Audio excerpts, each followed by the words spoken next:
حضور اکرم صلی اللہ علیہ وآلہ وسلم ایک سفر سے واپس آ رہے تھے۔ ایک جگہ آپ نے پڑاؤ ڈالا، بستی قریب تھی۔ ایک عورت جس کا تندور تھا، اس نے لشکر کے لیے روٹیاں پکائیں۔ جب پکا کر فارغ ہوئی، صحابہ کرام سے کہنے لگی کہ میں تمہارے سردار سے بات کرنا چاہتی ہوں۔ صحابہ کرام اسے آپ صلی اللہ علیہ وآلہ وسلم کے پاس لے آئے۔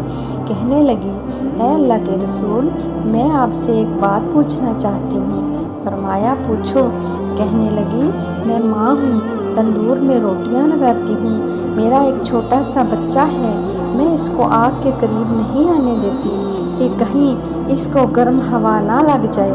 خود آگ کی ڈبکیاں لگاتی ہوں، یعنی روٹیاں لگاتی اور نکالتی ہوں۔ تو میں نے آپ سے سنا تھا کہ ساری دنیا کی ماؤں کی محبتوں کو جمع کر دیا جائے تو اس سے 70 گنا زیادہ اللہ اپنے بندوں سے پیار کرتا ہے، تو اللہ تعالیٰ بندے کو جہنم میں کیسے پھینکے گا؟ حضور اکرم نے یہ بات سن کر سر جھکایا اور مبارک آنکھوں سے آنسو آنے لگے۔ روتے رہے حتیٰ کہ جبرائیل علیہ السلام اللہ کا پیغام لے کر آئے۔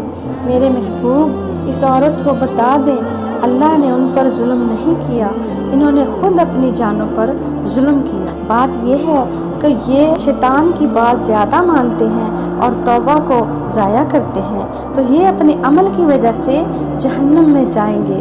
حضرت ابو ہریرہ سے مروی ہے کہ حضور اکرم صلی اللہ علیہ وآلہ وسلم نے ارشاد فرمایا کہ میری ساری امت جنت میں داخل ہوگی، لیکن جس نے انکار کیا وہ جنت میں داخل نہ ہوگا۔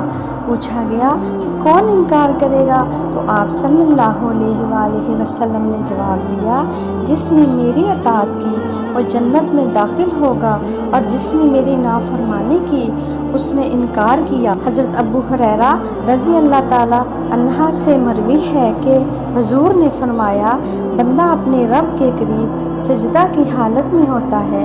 اس کی وجہ یہ ہے کہ انسان جب سجدہ کرتا ہے تو اپنے جسم کے سب سے افضل حصے کو اس جگہ رکھتا ہے جسے لوگ اپنے قدموں سے روندتے رہتے ہیں، اور اس طرح اپنے جسم کے سب سے بلند حصے کو جسم کے سب سے نچلے حصے کے مقابل میں رکھ دیتا ہے، یعنی اس کا چہرہ جسم کا سب سے بلند حصہ ہے اور اس کے قدم سب سے نچلے حصے میں ہیں، تو وہ اللہ کے سامنے عاجزی و انکساری کا اظہار کرتے ہوئے اپنے سر چہرے کو سجدہ میں رکھتا ہے، اس لیے وہ سجدہ کی حالت میں اپنے رب کے زیادہ قریب ہوتا ہے۔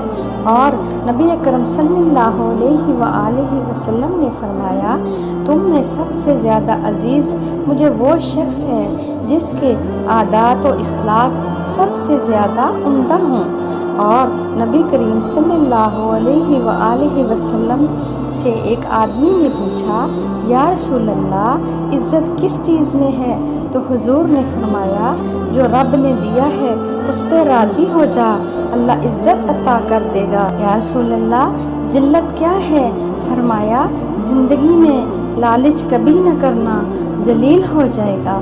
اور حضور اکرم صلی اللہ علیہ وآلہ وسلم نے فرمایا، جس گھر میں کتا اور تصویر ہو اس گھر میں رحمت کے فرشتے نہیں آتے۔